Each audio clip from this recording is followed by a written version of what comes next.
was alone. Wow, a weird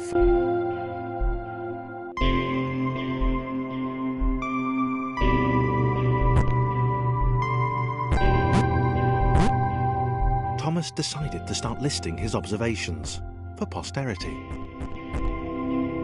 1. The whole alone thing. 2. Portals. They led somewhere. He'd yet to work out where. 3. Falling. Thomas was absolutely fantastic at falling. He was almost as good at falling as he was at observing.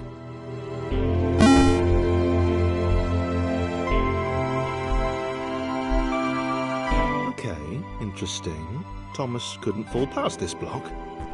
Think, damn it, think! What if there was some kind of inverted fall? Some way to... what's the word? Jump.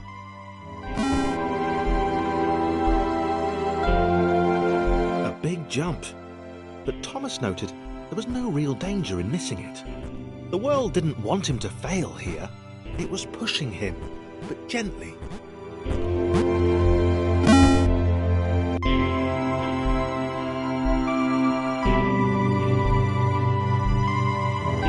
This all seemed a little dangerous. The world was not to be trusted.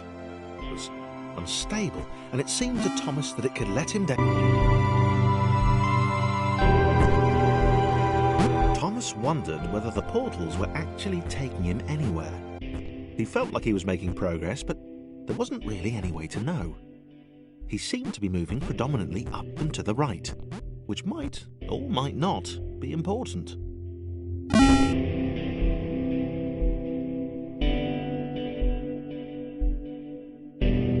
It might have been paranoia again, but Thomas could have sworn the world was becoming more complicated. It always seemed to be one step ahead of his skills. It had been designed just for him. He wondered why. Was the world testing him? No, too obvious.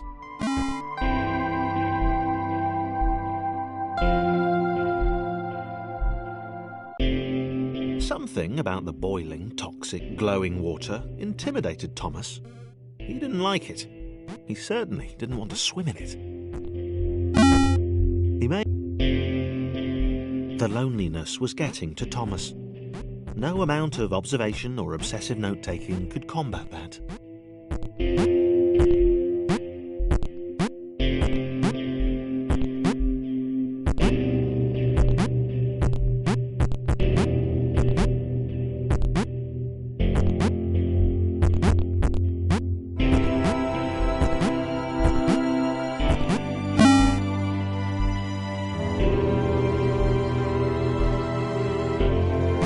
Had a new theory. The world was training him. He could feel himself getting smarter. There was the mental list to consider. Over the minutes and seconds since his spontaneous generation, he'd become a pretty skilled jumper. He was evolving. He just wished he had someone to share it with.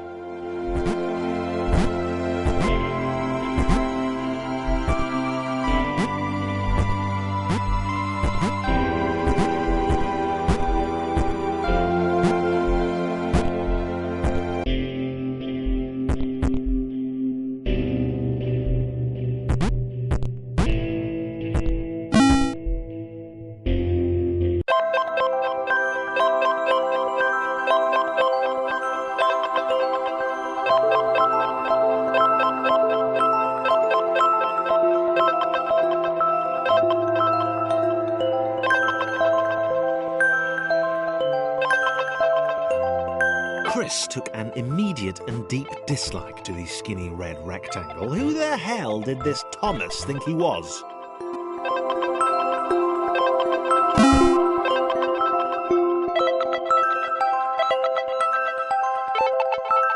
Chris had been doing fine. He wasn't the highest jumper, but he'd held his own. He'd even been graceful at times. Well, not technically graceful. It's probably the wrong word, but, you know, fine. There was that skinny little runt leaping about like he owned the place.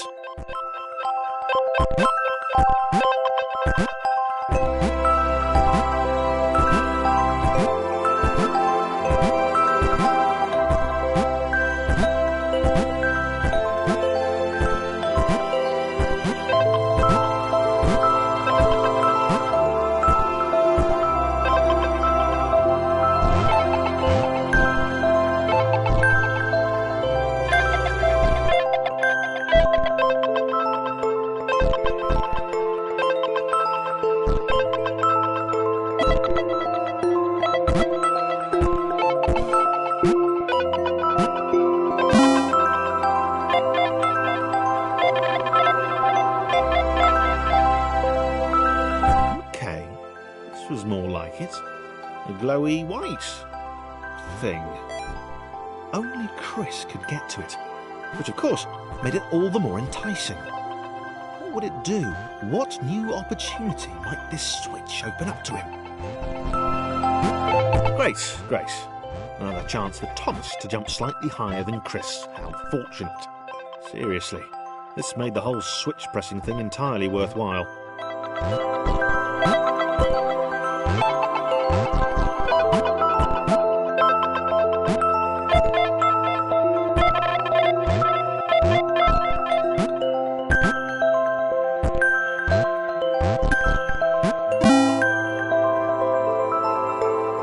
Was this good? Because on the surface, it did not seem good. Chris was pretty scared. Little Red seemed fine, happy to be on his merry little adventure. Chris couldn't shake the feeling that things had taken a significant turn for the worse since Thomas had joined him. Sure, he'd been able to piggyback his way to ever so slightly higher platforms, but where had that got him? Well, to ever so slightly higher platforms, which was sort of his point.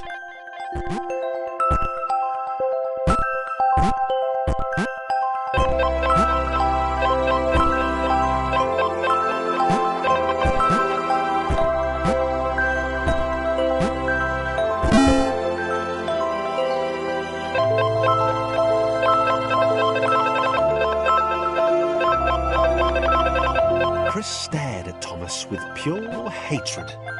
He seemed so very happy at their situation. Friends together, a brave fellowship of quadrilaterals on a quest for greatness. That would be fine. But it was all the obvious observation that Thomas was doing which grated. Every time they saw something vaguely new, Chris would hear a satisfied little from the vaulting idiot. He hoped the next portal would split them up, if only for a few levels.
He knew that this was his chance, a moment to shine. This was game day.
This would not do. John needed room to show off his exceptional skills. As it was, he was trapped on the wrong side of these little dot things. Where did they come from, anyway?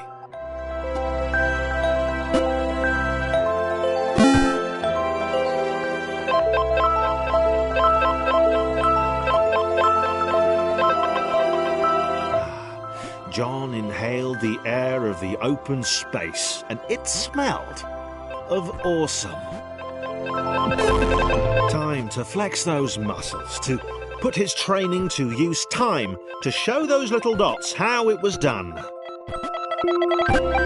John decided to press the switch to let the little dots catch up with him. John cared for his new allies.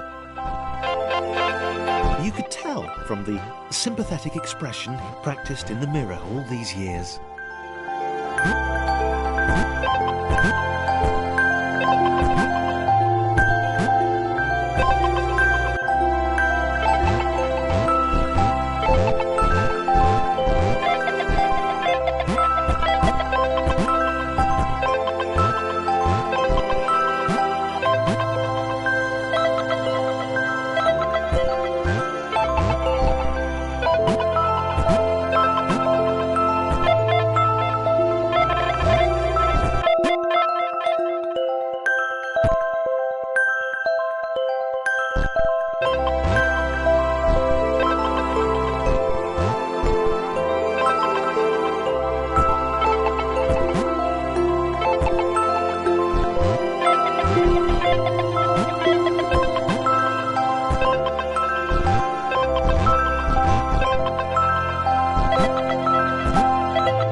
John was happy to keep helping.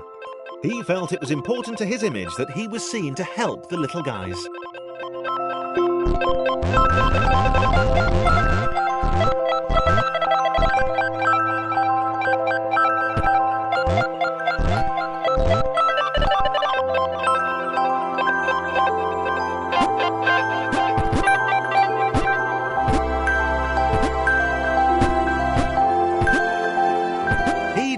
So much either.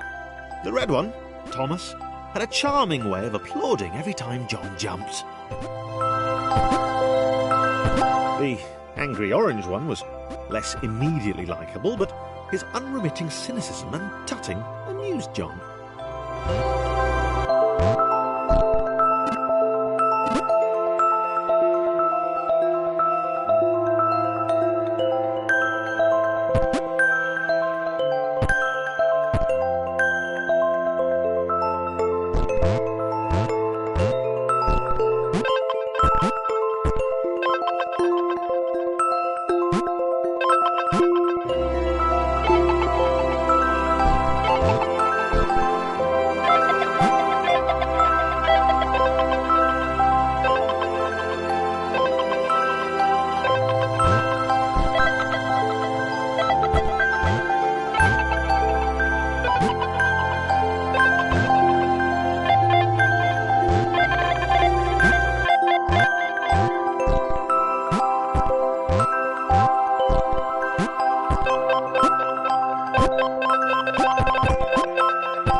Interesting.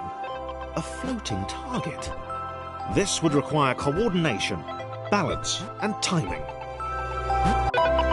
John was sure the dots would be lost, but he was happy to guide them to triumph. Maybe that's what the dots were for.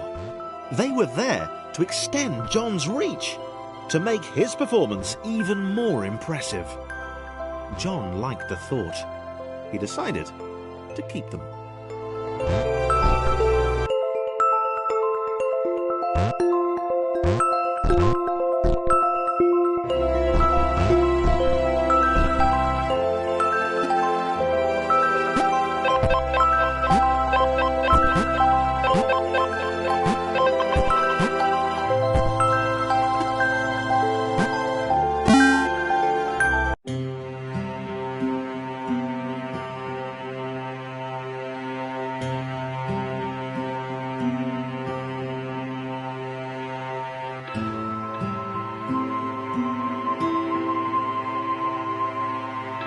So, this was how Claire would die.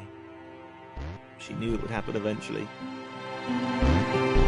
She was rubbish at jumping, and she moved slowly. She felt a little like her continued existence was breaking some kind of natural order. The crumbling pillar was A dramatic death, she supposed. Wait, what? Claire couldn't shake the feeling that she was not, in fact, dead. It was at that moment that Claire realised she had superpowers.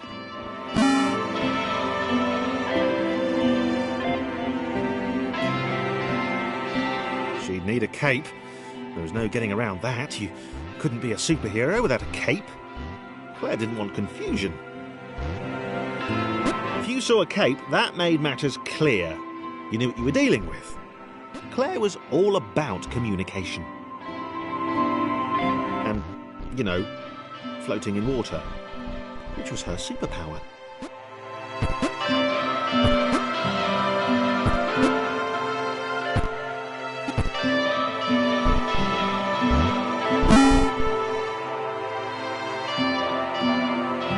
Right, fear not, my skinny friends, for I am Claire, and I will save you. Claire needed to come up with a superhero name as soon as possible. Claire was rubbish.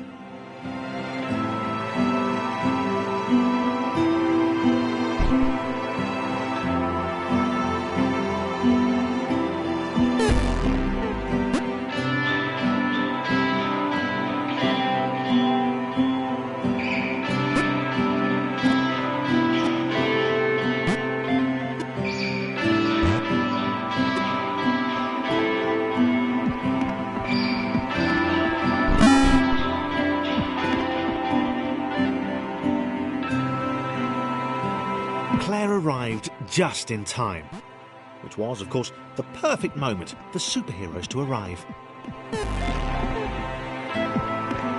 Claire arrived just in time, which was, of course, the perfect moment for superheroes to arrive.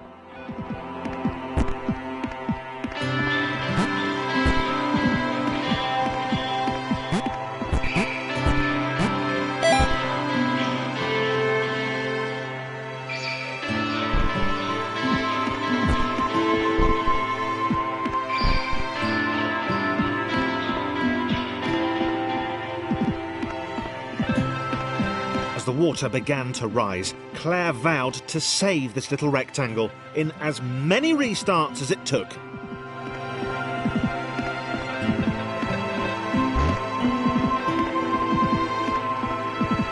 Claire wondered if Thomas would make a good sidekick.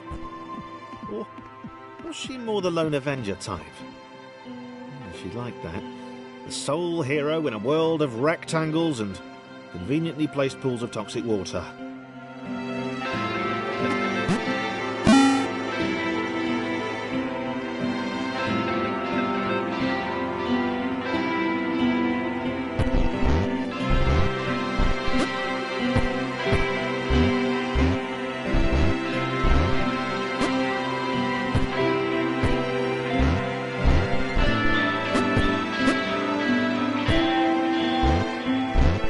The others told Claire that staircases were a bit of a fixture here.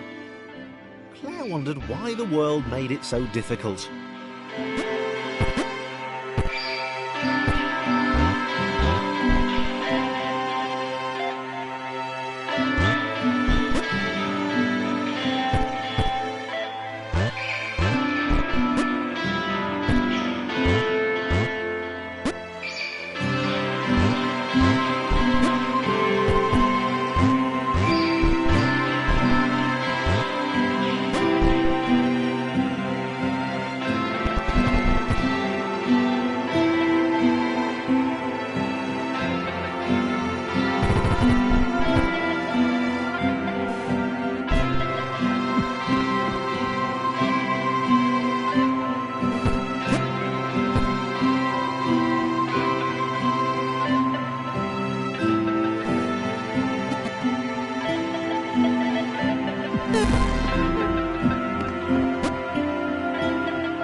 probably needed a nemesis, a villain who would show their true colours at the worst possible moment, hurting all she held dear.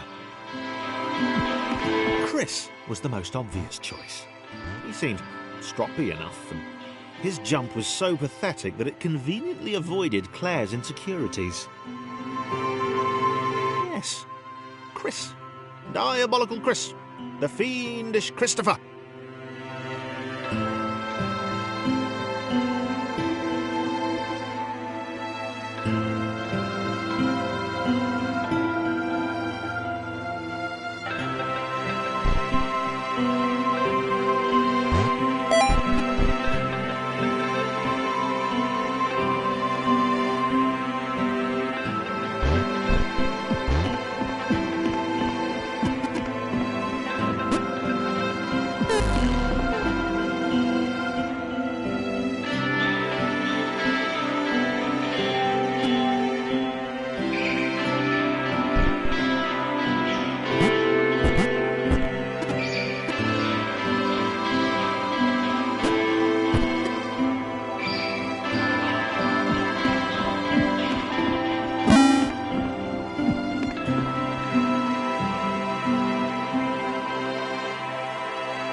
Where had Chris gone? Was he off somewhere? Plotting Claire's downfall? If Claire was honest, and she had to be because she was a superhero, this was a troubling turn of events. Still, there were reasonably sized bodies of water to cross.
Platforms over water, eh? Claire's newly heightened senses told her that there were multiple paths across with various possible configurations of the little posse.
really well.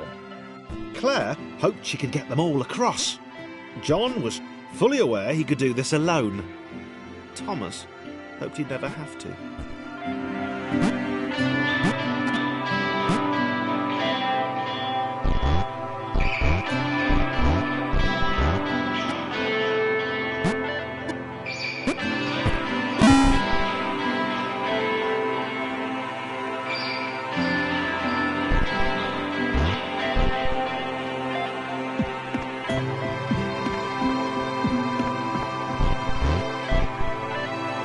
Claire was alone, which was odd, because she wasn't meant to be alone. She needed to be where there were rectangles to save. Being the only superhero in a given space kind of defeats the object. Spikes? It was new. Claire avoided them. She decided they were most likely her kryptonite. Not the rubbish red kryptonite either, the proper radioactive green stuff.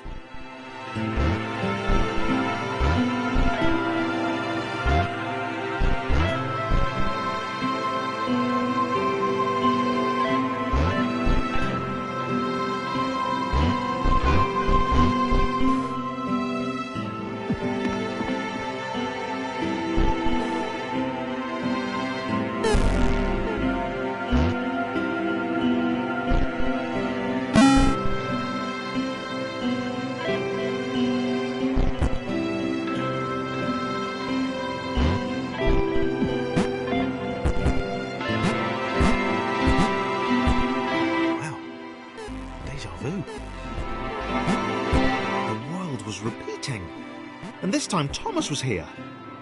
Claire felt something had gone wrong. There was a disturbance in the force. Something had altered the matrix. The world was reacting to their progress. It was amassing its forces. It was plotting against them. Claire finally had a nemesis.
Laura was pleased this one was behind a wall.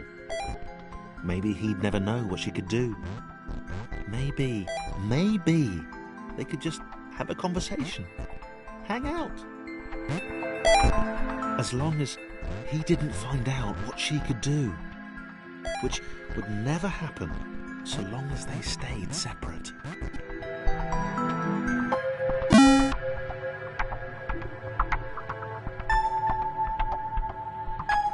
Laura didn't have time to worry about the ominous pixel cloud. It had been following her for some time, and it had kept itself to itself until now.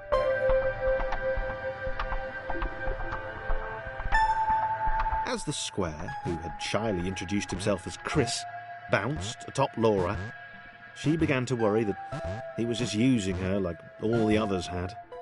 They'd all bounced too, and then they disappeared when her back was turned.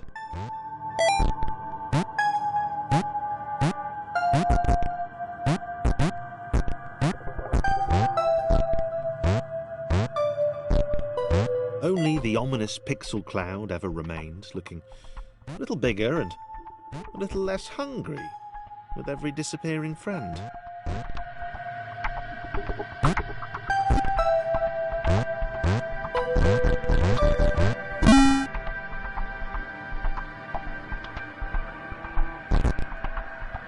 With every bounce, Laura found herself less and less irritated by Chris.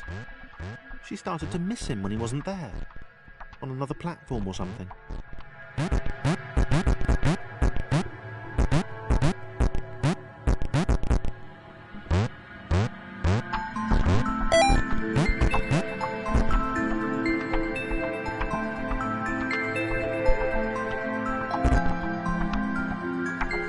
She'd wonder what he was up to. Was he missing her? He wasn't saying very much.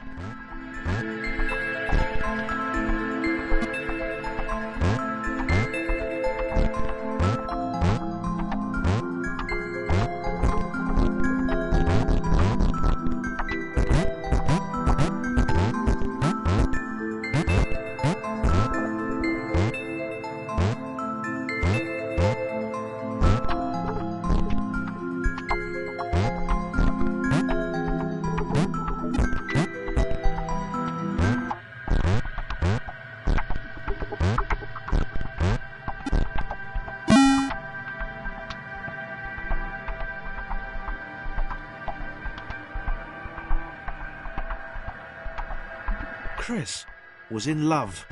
She was perfect. He had to tell her so.